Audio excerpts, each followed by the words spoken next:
Hello, fellow zebra hunters. Welcome to an episode of Diagnostic Atypia, an open book podcast where we work and sometimes stumble through real life clinical cases with diagnostic twists and surprising endings. I'm Mike Arcieri. And I'm Andrew Sanchez. And we're residency friends who are now brand new hospitalists fresh out of residency. That's right, Mike. Podcast, attending life, it's all new to us. Anyway, I think we've got a great episode for you today. So whether you're commuting to work, cleaning your apartment, out on a run, or one of the few who listen to podcasts without multitasking, thanks for tuning in and let's get started with another atypical journey. Please remember, the content of this podcast is meant strictly and exclusively for the purpose of education and entertainment. The information discussed in all episodes is not a substitute for your own clinical judgment. All opinions expressed on this podcast are exclusively those of the hosts and do not reflect the views of our employers or other affiliated entities. All cases discussed are HIPAA compliant with key identifying details changed. How was your first block on service? It was honestly, in one word, I guess it's 2 words, very fun. That's awesome. Yeah, the responsibility is overwhelming and sort of comes in waves. There's moments where you kind of feel like a resident and then it hits you again that I'm the only one. No one else is going to look at this telemetry after me. It's really fun. It's so much more time to think, not just sort of being a task rabbit. And that exists in all jobs, but I just find that the time spent thinking critically that's the thing I've noticed the largest change in. I just have so much more time to think, do a second pass, turn on that type 2 reasoning. I just feel like I'm able to take a pause more often. So it was really fun. And it kind of feels like, for the residents and the med students listening, it does get better. It does. You can eventually get to the point where you feel a little more like Dr. House. Oh, that's so amazing. I had some similar thoughts after my first block in terms of kind of feeling like you are the one and only line of defense. But then I realized that isn't really true with having consultants around who are really helpful. You can always talk with them and pick their brain whenever you do kind of hit that point. So agreed. So much fun. So much fun. Is your case today from recently, or is this a residency case? So this is actually the first case I ever saw as an attending. Oh my gosh. Okay. What do you have for me? All right. Ready? Let's dive in. Let's do it. Okay. So I have a 50-year-old gentleman, previously healthy, sees his primary care doctor annually for hypertension, hyperlipidemia. That's it. Otherwise doesn't see doctors. He has well-controlled hypertension, hyperlipidemia, had a gastric ulcer decades ago on a PPI for that. Otherwise, no other health conditions, no surgeries, no hospitalizations. He is coming in with acute onset of diffuse rash and fever. So this is a very interesting presentation off the bat because the patient's healthy, and second, because the rash is diffuse. The differential diagnosis for acute rash and fever is much, much different in patients who have local skin disease versus disseminated skin disease. So if this patient had come in with a focal rash, such as on the leg, I would definitely be thinking about local infections of the skin, such as cellulitis, erysipelas, and then all the other non-skin infections that can occur on an extremity, such as infection of the bone, of the joint space, of the bursa, things like this. But automatically, since you told me this patient's rash is diffuse, we're thinking very, very differently. There are a lot of things that can cause diffuse rash. I think I can just start with some buckets. I don't think about this very often, to be honest, but you always start with infection and inflammatory states such as this, where the patient comes in with fever. That is a sign of systemic inflammation.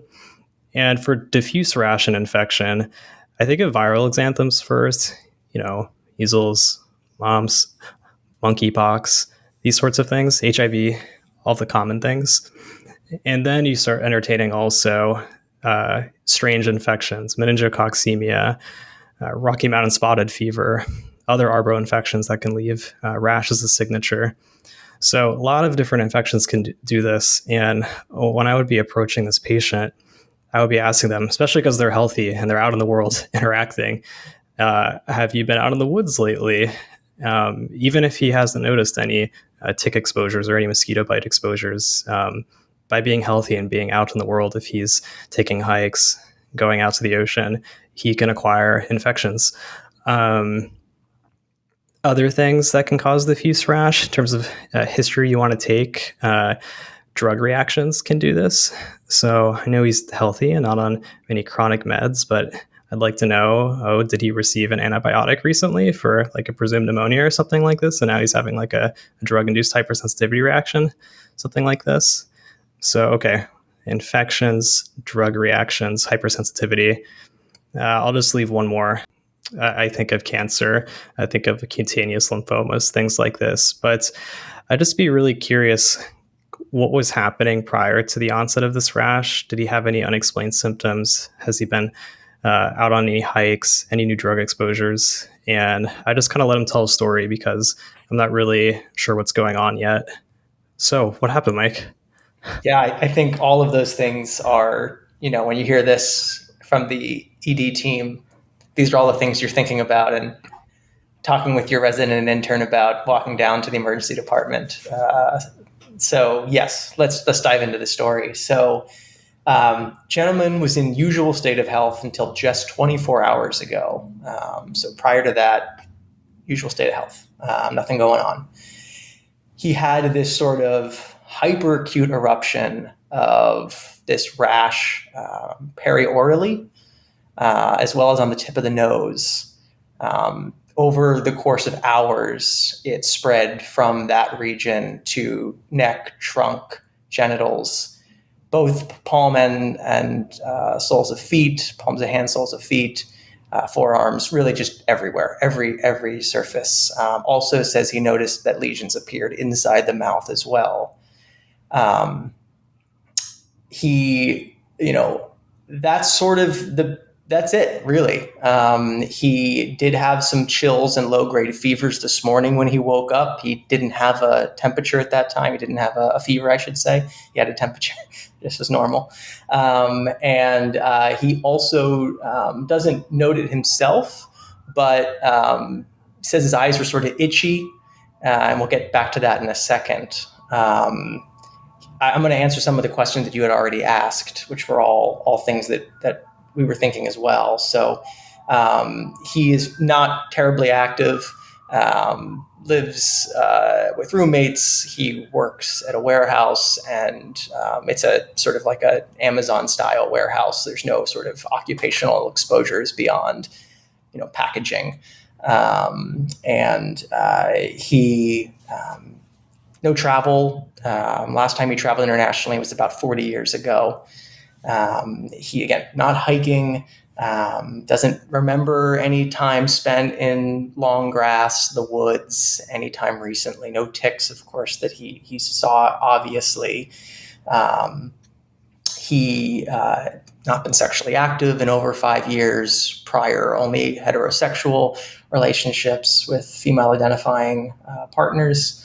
No new meds. The guy's on atorvastatin, hydrochlorothiazide, omeprazole, and aspirin for primary prevention. All of those have been the same for what looks to be a decade in the chart review. I'm going to stop there and see if there's any other questions. I have a few other things I can add. That's very interesting. Can I ask really quickly, was there any joint pain or joint swelling? Yeah, great question. Nothing. No, and really no musculoskeletal at all. No muscles issue, no myalgias, just no weakness. Okay. And then two other questions. One, did he have any recent illnesses prior to this? It sounds like no, he was in his usual state of health, but I'm wondering, did he have anything basic like a viral URI type syndrome like a week or two prior to this, or no? No, yeah, nothing prior to this. Everything sort of developed in the 24 hours, and he's a really solid historian. He gives a great history, and yeah, he can't think of anything. Okay. And then my last question is, if you're able to tell me now, is there actually bullous? Or it's probably too early. It sounds like this all develops so acutely for it to become bullous, but has he noticed anything start to kind of become fluid filled on the skin? Sure, he really struggles to describe the rash himself, so I'm just going to go sort of to the objective findings. That's just sort of what we can see in the room, so that we can just get to that point. But he isn't able to really tell you what it looked like, other than that there's a rash. Okay, great. Yeah, that would be super helpful. Absolutely.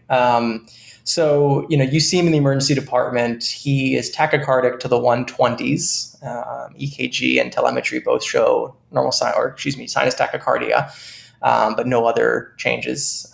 His temp's actually 102 Fahrenheit on arrival to the emergency department. He's otherwise stable. He looks tired, but otherwise non extremis, non toxic. And his exam is really quite interesting. So, even before the rash, very notable is conjunctivitis. That's kind of almost the most striking thing. He does have a dark skin tone, I'd say about a Fitzpatrick 4. And so, his rash, I think, looks different than often maybe the textbooks would describe it, at least older textbooks where it's mostly, lighter skinned individuals in the textbooks. So he has essentially a diffuse vesiculopustular rash with hyperpigmentation at the bases. It does include the palms of the hands, the soles of the feet, oral mucosa, tongue, palate, genitals, forearms, upper arms, lower extremities, abdomen, thorax, back. Truly everywhere. It does involve the face. There's a lesion on the tip of the nose. And some of the lesions are at this point open and now they're ulcerated. Most of them are sort of still like comedones almost, but really large pustules that are not opened. And then there's some lesions that have ulcerated and then crusted.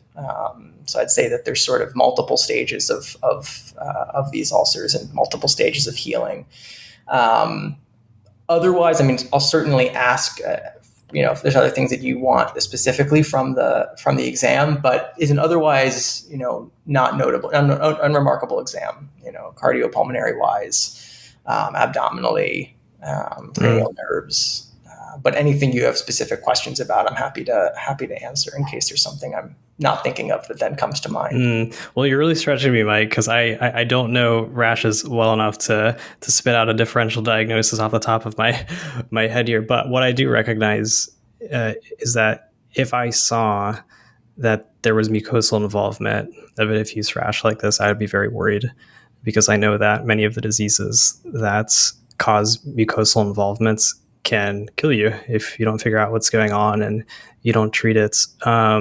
Things that I think of with mucosal involvements, Stevens-Johnson syndrome, the toxic epidermal necrolysis, typically drug related. I don't even know if there's a non-drug variant of that, but certainly thinking about those diseases, the tempo is very interesting. I would really want to, as I'm, looking up, on the wards, what disease I should be worried about, I'd be trying to align the tempo of this disease with the patient's presentation, because it sounds like this is very, very, very acute. So some things I had said off the bat, like cutaneous malignancy. I don't know much about cutaneous malignancy. I've seen a couple of patients on the wards with, cutaneous T-cell lymphoma, but I don't think of them presenting this quickly. So I'm a little bit less worried kind of about malignancy at this point, unless if there was some sort of paraneoplastic phenomenon that were to develop from an occult cancer. It doesn't sound like this patient had anything prior to this, like weight loss, joint pains, abdominal pain, like nothing was localizing before. So in terms of a paraneoplastic phenomenon, it would have to be some sort of small tumor that is hiding, if that were the case. But in any case, speaking of like paraneoplastic, autoimmune disorders come to mind for pretty rapid onset diffuse rash, causing mucosal involvement. You have these, conditions, bullous pemphigoid, pemphigus vulgaris, they have these, iconic pathologic findings tested on step 1, and I cannot remember from my pathoma days, what those pathology findings are, but it has to do with the exact location in the skin that is involved that kind of differentiates those two diseases. And there's a physical exam finding to differentiate the two that I can't give you off the top of my head, and dermatology would be probably leaving a note on that in their note. I know that.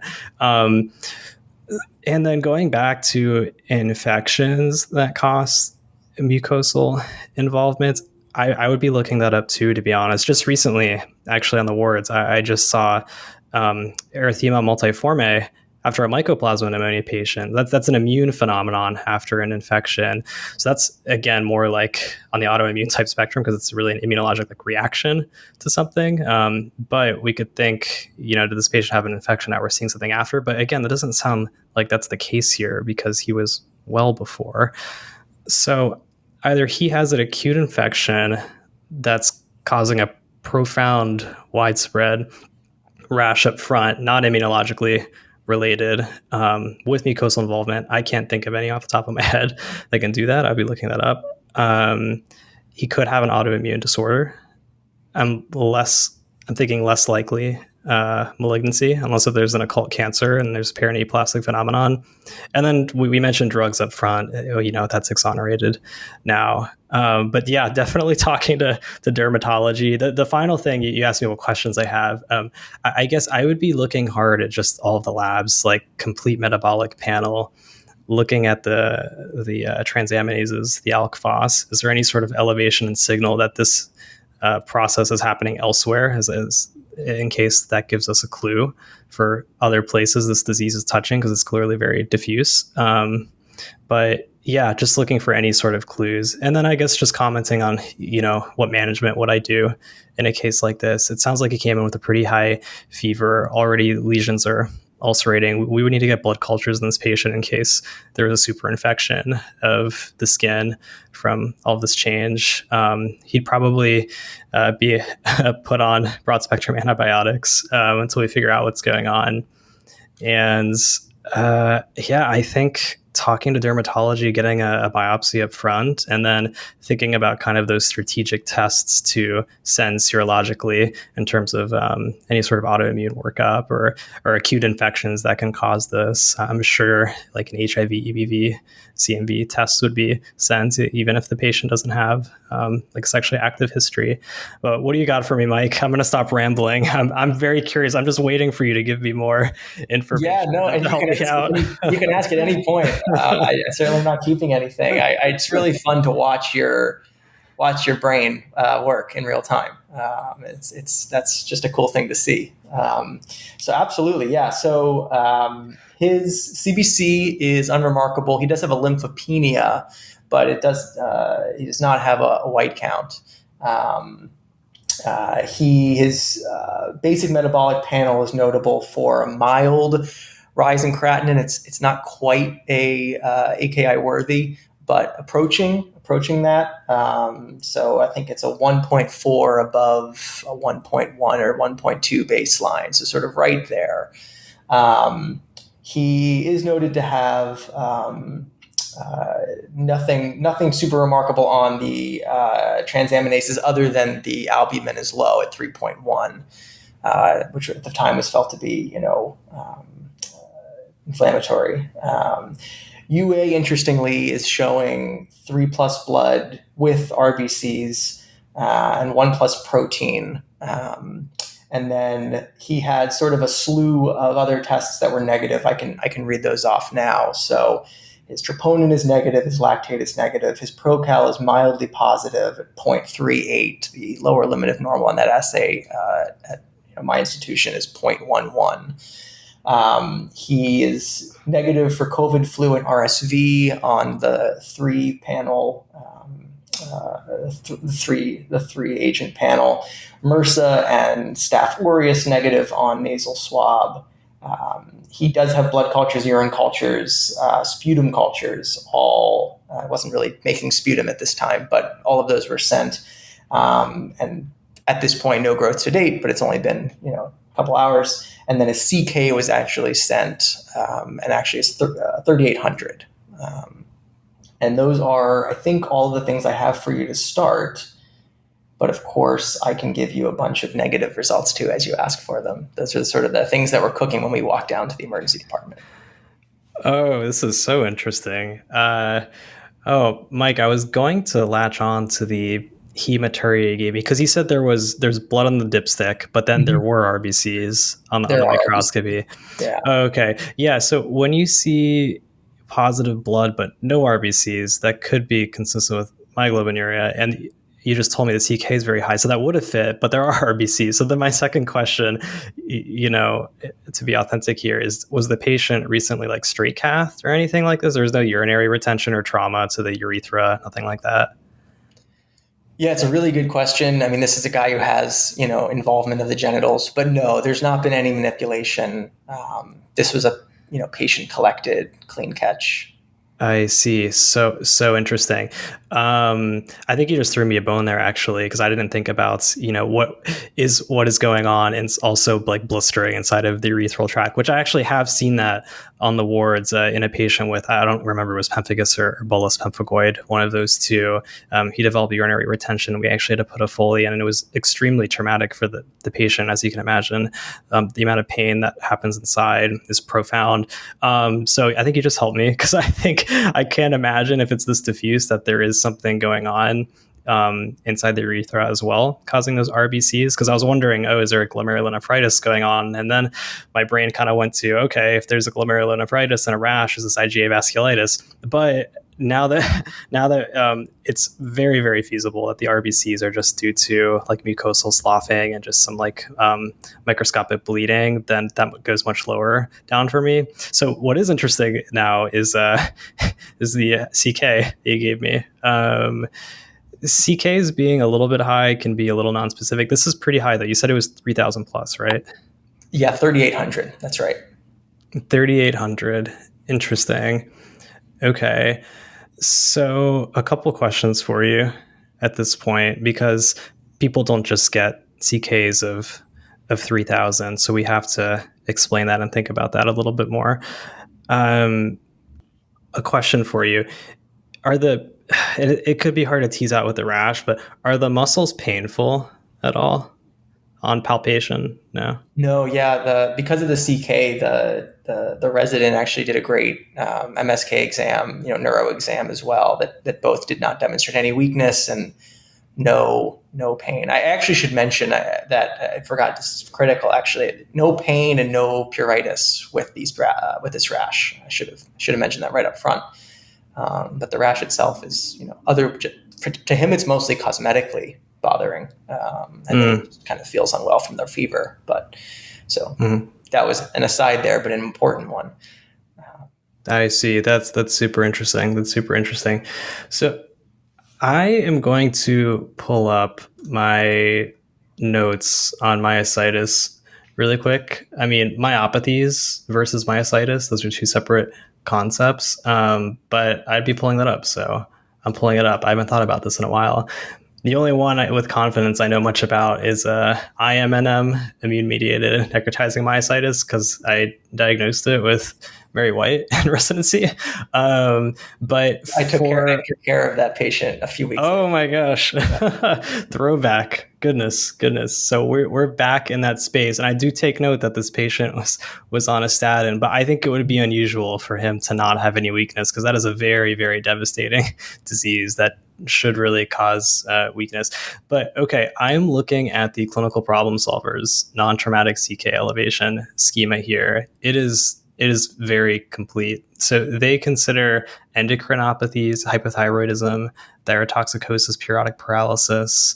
They consider drugs and toxins, which, in this case, the patient's only taking a statin, which we've already discussed. Increased muscle activity, seizure exertion, not the case here. Electrolyte derangements, you haven't given me any of those. Hypokalemia and hypophosphatemia can damage muscles. That's like classic for boards. And then there's the inflammatory myopathies, aka myositis, and there are a lot of different autoimmune diseases that can cause this: dermatomyositis, polymyositis, inclusion body myositis, antisynthetase syndrome, and I could just off the top of my head kind of rattle like some illness script associations I have with all of these. So dermatomyositis, like rash plus myositis, often paraneoplastic, like need to look for an occult tumor if that's the case. You often see these pathognomonic findings like Gottron's papules, like purple nodules kind of on the back of the fingertips.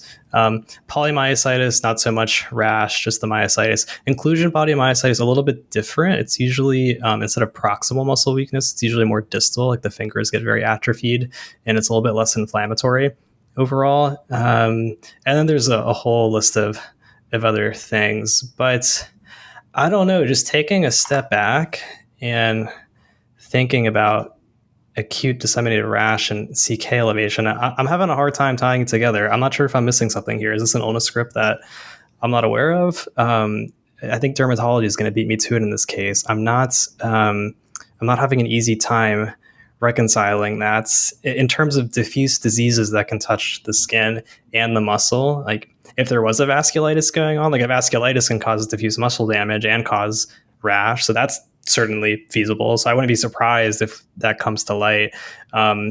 What can do that? I think the small vessel vasculitides would really be the ones that would be culprit lesions there. And we do have that potential like glomerulonephritis component in terms of you said there was a little bit of protein, right?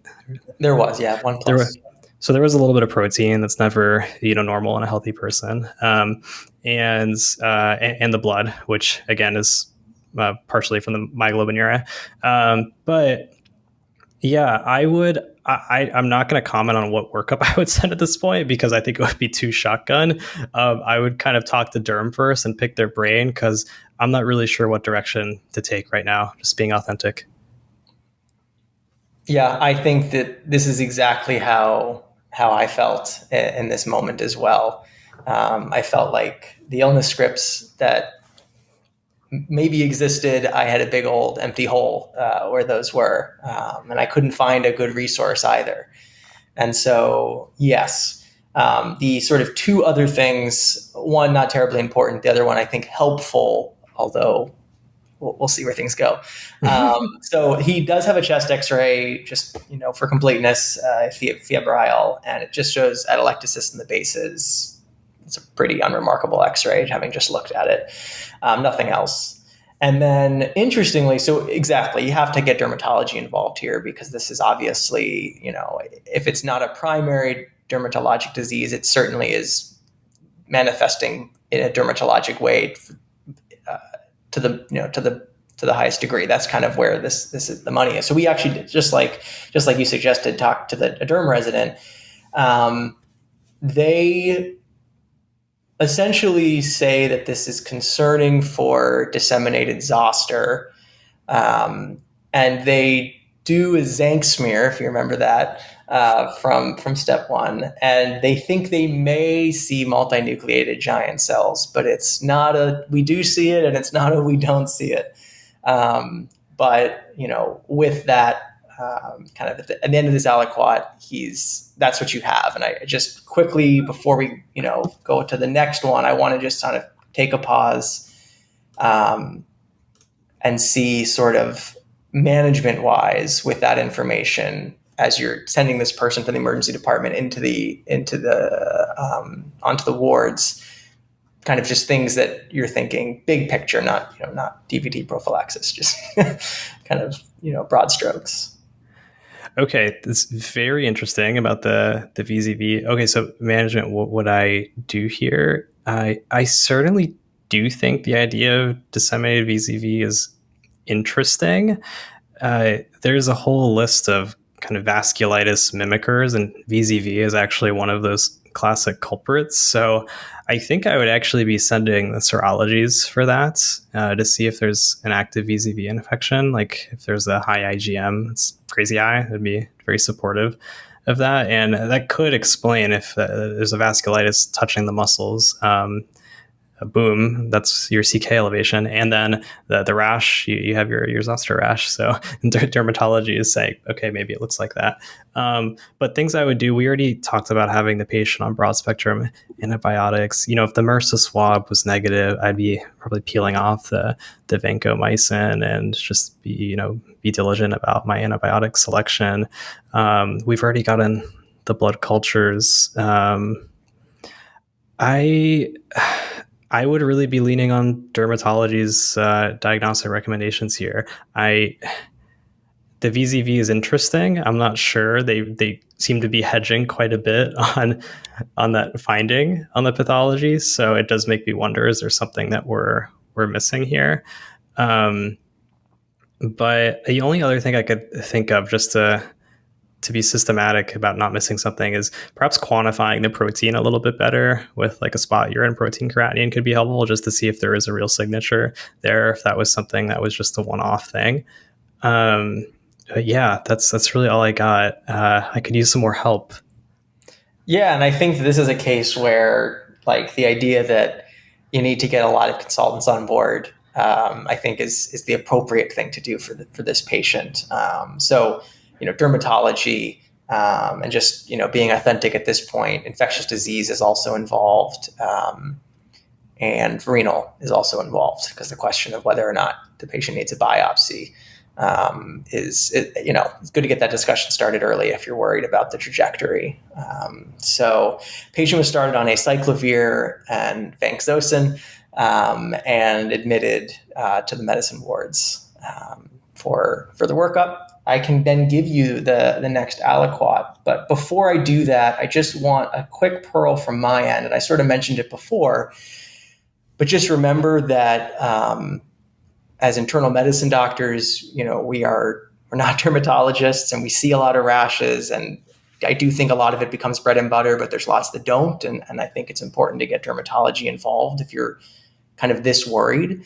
And then also remember that, unfortunately, and it's changing, but even when we went to med school, Andrew, the textbooks really are mostly light-skinned individuals. So these sort of classic rashes oftentimes are classic rashes on light-skinned individuals. And so a classic rash presenting classically on someone with darker skin tone, if you haven't seen it before, because that's the bias in medical education, then it may not ring that bell. So that's always another important thing, that look up what these things look like, so true. On all different skin tones, because they do look different. Sometimes erythema looks like hyperpigmentation, and vice versa. So I'm so glad he brought that up. Yeah, so that was an important thing here as well, because I really thought that this rash looked exclusively pustular, and dermatology said no, there's vesicles as well, and so that was a good time to check myself and take a look at the a more balanced medical literature and pictures. So getting to aliquot 2, just briefly in terms of patient update, he's now about 3 days into antibiotics and acyclovir, a broad spectrum. Vanc got pulled off, but he's on Zosyn and he's on acyclovir. Still having daily fevers now to like 104, 105 Fahrenheit. And tachycardia now is getting to the 130s, 140s. He's actually been transitioned to the step down unit just because of how worried everyone sort of is about trajectory with the fevers that high, and his tachycardia kind of now getting into a more scary range. Still sinus tach, and the rash has just continued to worsen. So now it's involving essentially all of the skin that was previously uninvolved. It's I would say now involving probably 70% of the exposed skin, most of the oral mucosa. There's pustular lesions all across the tongue now as well. And interestingly, new finding is now he has a dynaphasia, and is aspirating on both a bedside and then a formal swallow evaluation. So that's sort of the patient update. And then in terms of, I think a lot of the things you had asked for were all things that were done and sent. So He actually had 4 different lesions unroofed and sent for PCR, a VZV, and HSV. All 4 of those were negative, interestingly. He had a syphilis, which is negative, an HIV, which is negative, CMV and EBV are negative. He had gonococcal and chlamydial tests were negative. Babesia was sent, anaplasma was sent. Both were negative. Cryptococcus was negative, and hepatitis A, B, C, all negative as well. And let's see here. C3 and C4 were sent because of the concern, but ANA and ANCA were not. I know that you had raised the specter of an autoimmune disease, vasculitis. And then blood cultures, urine cultures, a wound culture was sent, and sputum culture. At this point, we have 3 blood cultures, 2 urine cultures, 2 sputum cultures, and a wound culture, and all of those things are negative or they're growing normal flora. So I think those are the big things, and I'm wondering sort of at this point if we could just like maybe talk about the concept of antibiotic failure, whether or not you would call this a fever of unknown origin, kind of thoughts at this point, and any other thoughts and any other workup that you'd want me to try not to hide anything from you. Well, I see why you're asking the question, because the patient is so inflamed. He's having such high fevers just nonstop with the antibiotics. And I kind of see what you're saying here. What are we doing with the antibiotics? We're not capturing our traditional organism on blood culture here or on skin culture here. So, kind of what are we doing? I mean, what could we be missing in terms of an infection that's, not being touched by Zosyn? You already mentioned some of these ARBO infections, these kind of doxy-responsive organisms that really exquisitely respond to doxy, but it's not many other things. So there's always that possibility, but you already tested for some of those diseases that are local to your area. And other bugs that could be responsible and not Zosyn responsive. The blood cultures are negative, and you're asking me about fever of unknown origin.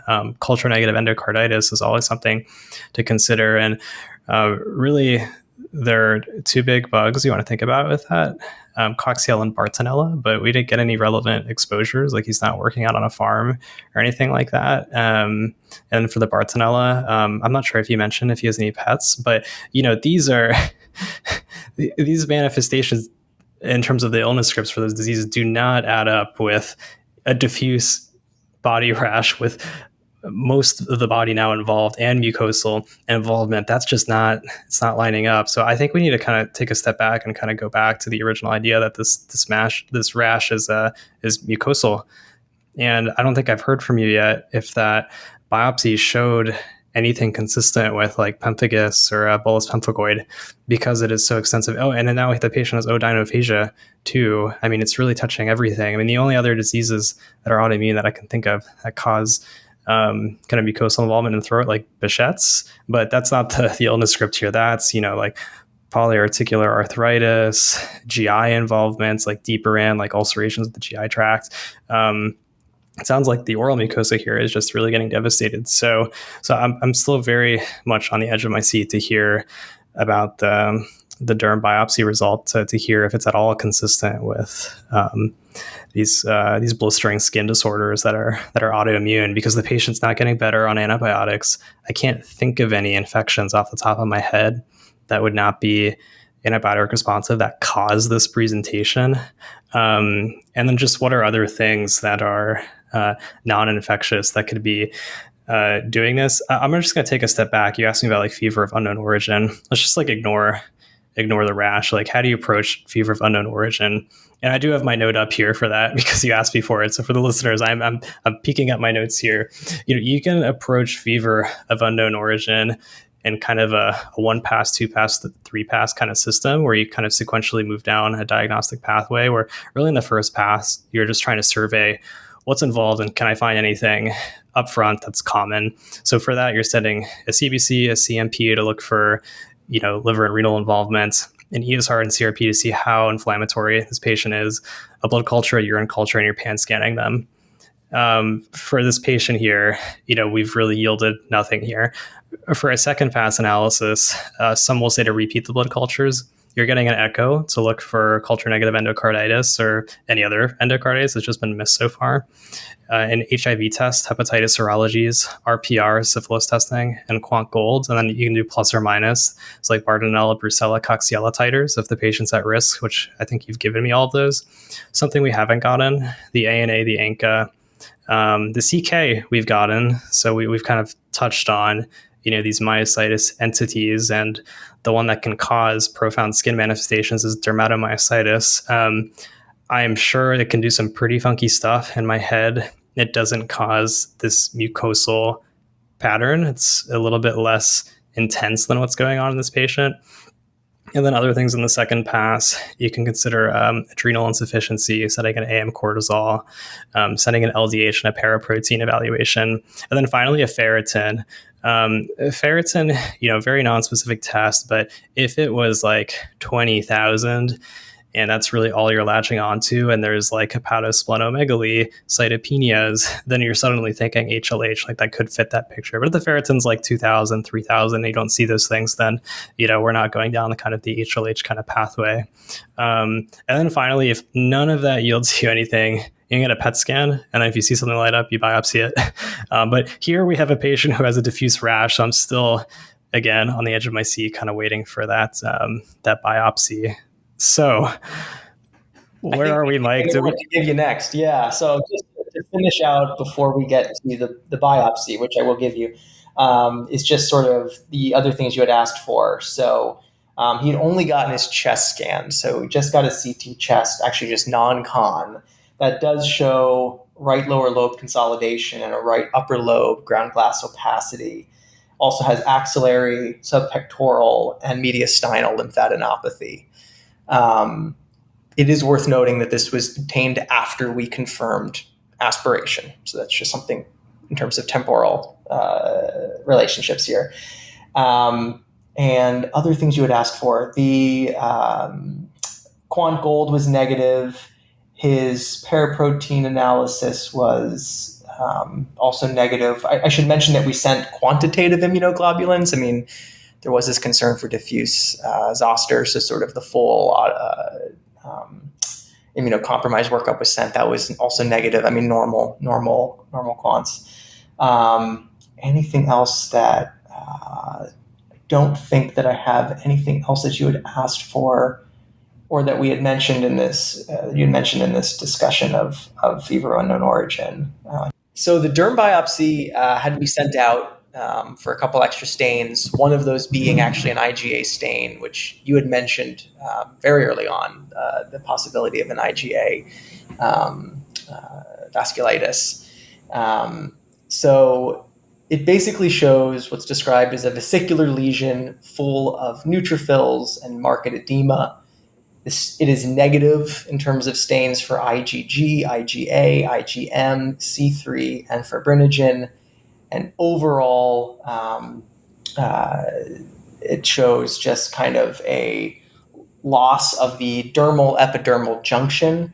And they say essentially no virulopathic changes, specifically zoster.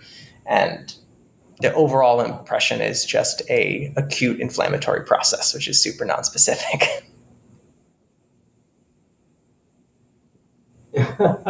And this was the similar read for everything else. So the only biopsy we ended up getting was the skin.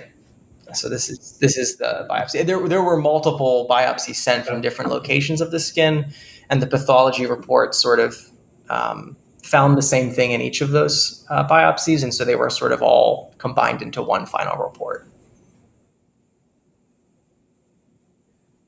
Got it. And would you remind me, because I'm sure you researched this, in terms of the autoimmune blistering skin disorders, pemphigus, all of this, they do immunofluorescence for this.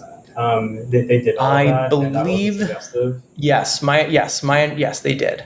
Sorry, I just had to refresh something here. Yeah, they did send that, and it was not suggestive of one of those specific disorders.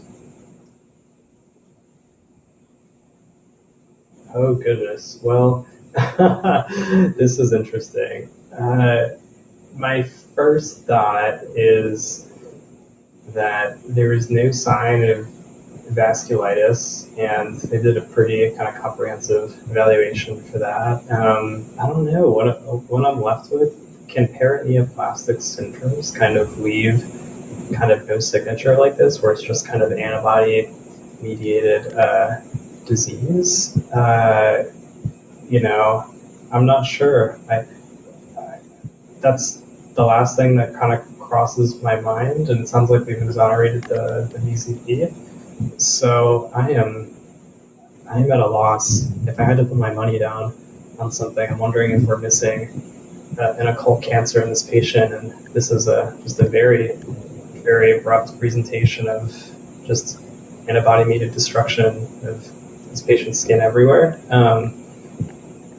But yeah, my best bet before that would have been on these kind of autoimmune blistering disorders. So it is fascinating, and I can't wait to learn more from you, Mike. It definitely was. I just wanted to quickly, just because I had mentioned that there were no signs of it, but just to say it out loud, the specific tests that they're looking for in terms of stain is IgG antibodies or complement to the surfaces of keratinocytes. That's like what you see on the immunofluorescence for the autoimmune, pemphigus vulgaris. That's what you see. So that was negative. But yeah, so Andrew, I want to just kind of, the reason this is on Diagnostic Atypia is because I think I learned a big lesson here. Essentially, when we got to the point, there's a huge twist, essentially is what I'm saying. When we got to this point, we basically just repeated everything, which we had done, as you can see from the blood cultures, many times. But one of the things that we resent was the respiratory viral panel, which, if you remember, had been negative, but it was actually just the 3 pathogen panel, just COVID, flu, and RSV initially. So the extended was not sent at the beginning. Interestingly, actually, the extended portion of that panel is negative, but we actually get a positive COVID reaction on this second test. Pause there. Wow. Wow. I mean, it just brings me back to the pandemic when we had a wealth of case reports coming out every single day of patients coming in with COVID and coming in with bizarre phenomena, just crazy stuff. So I think the lesson, just to begin with, is just that there are test characteristics, right? And that there is always some point where a disease is subclinical from a testing perspective, right? And so these tests have sensitivities and specificities, but they also have sensitivities and specificities in relation to the natural history of an illness, right? And so if you catch something just so early, then sometimes these tests their sensitivities are just much poorer, which is interesting because this is PCR, so you really would expect this to be positive almost right away. But he also had a very hyperacute presentation where he had fevers and chills that morning, which were the first symptoms he had constitutionally at all. And this, I will just say that this PCR test was followed up with they did an antibody test, and they also ran it like a PCR cycler and saw how many cycles it took. And I think the infection prevention team reached out and said it was the most positive COVID we've ever seen.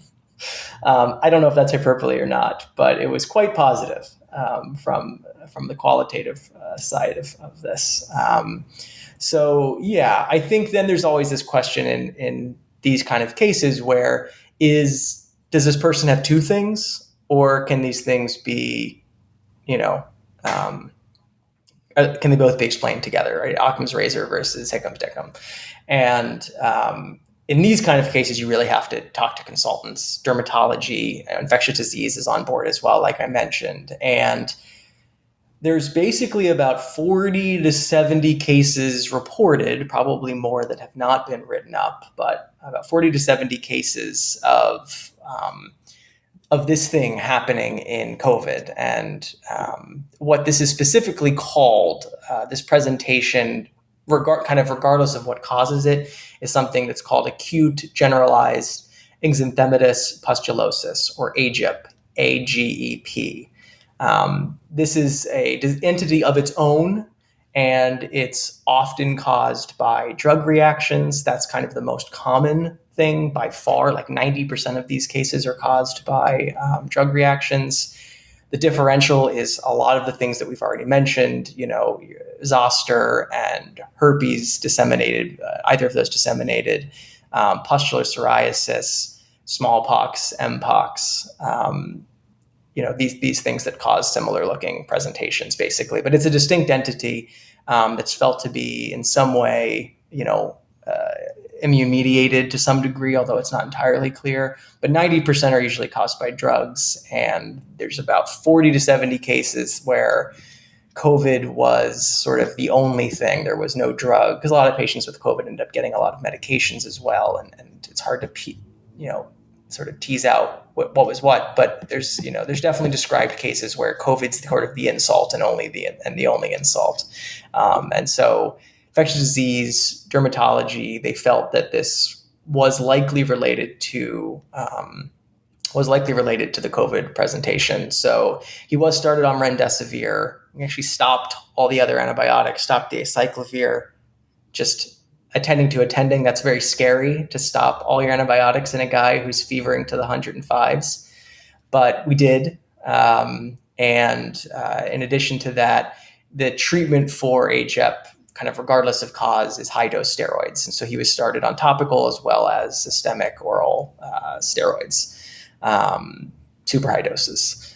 And he rapidly improved, really remarkably. Wow. We're talking over the course of 48 hours, essentially no new lesions. All the lesions have now become eroded and, scaled over. Odynophagia resolves, the mucosal lesions resolve, and CK comes down as well. So I suppose that it might have just been a COVID viral myositis. Not sure. I don't have a biopsy of the muscle, because we got to this point and we had an answer, and so we didn't have to keep looking and sending other work up. So yeah, and I'll say we discharged him, I think 4 or 5 days later, when he finished his final dose of the remdesivir.